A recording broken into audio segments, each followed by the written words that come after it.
ಪುರಸ್ಕರಿಸಲಾದ ವಿಚಾರವನ್ನು ತಿರಸ್ಕರಿಸಿದ್ದು ಅನುಚಿತವೇ ಯದುವಂಶಕಾಂಕ ಸ್ವರೂಪ? ನೀರಿನ ವರ್ತನೆ ಅಕ್ಷಮ್ಯ ಅಪರಾಧ. ಅಪರಾಧಕ್ಕೆ ಶಿಕ್ಷೆ ಅದನ್ನು ತಾವೇ ನಿರ್ಧರಿಸಬೇಕು. ಅದನ್ನು ಯಾರು ನಿರ್ಣಯಿಸಬೇಕಾಗಿಲ್ಲ. ಸೂಕ್ತವಾದ ನಿರ್ಣಯವನ್ನು ನಾನು ಆಗಲೇ ಕೊಟ್ಟಿದ್ದೇನೆ. ಯಾರಿಗೋ? ಇನ್ನಾರಿಗೆ ಸಾರ್ವಭೌಮನಿಗೆ. ಏನೆಂದು? ಅದನ್ನು ಸಾರ್ವಭೌಮ ನಿನ್ನನ್ನು ಉಚಿತ ರೀತಿಯಿಂದ ಬೀಳ್ಕೊಡಬೇಕೆಂದು ನಮ್ಮ ಶಕುನಿ ಮಾವನವರು ನನಗಾಗಲೇ ಮುಖ್ಯ ಸಲಹೆಯನ್ನಿಟ್ಟಿದ್ದಾರೆ. ಶಕುನಿ ಮಾವನವರ ಸಲಹೆ ಎಂದ ಮೇಲೆ ಅದು ಅದ್ಭುತಾಕಾರವಾಗಿಯೇ ಇರಬೇಕು.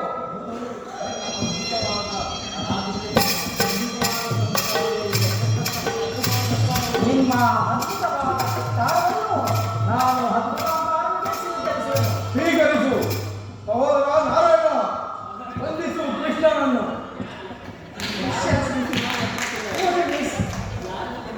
ಯಾರನ್ನು ವಂದಿಸಿದರೋ ಮಂದಮತಿಗಳಿರ.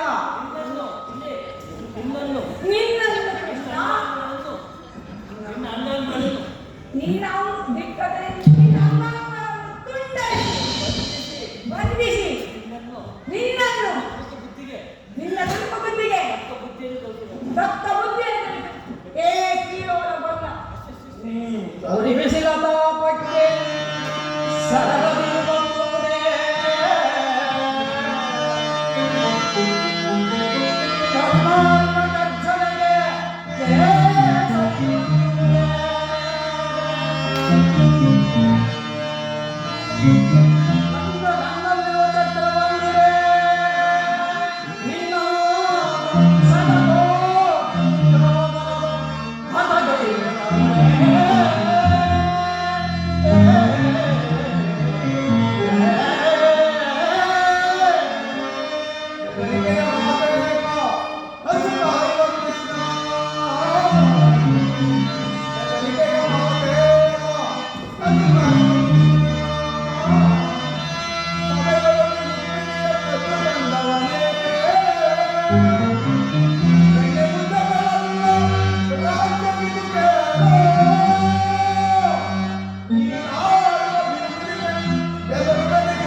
ಎಲ್ಲಿ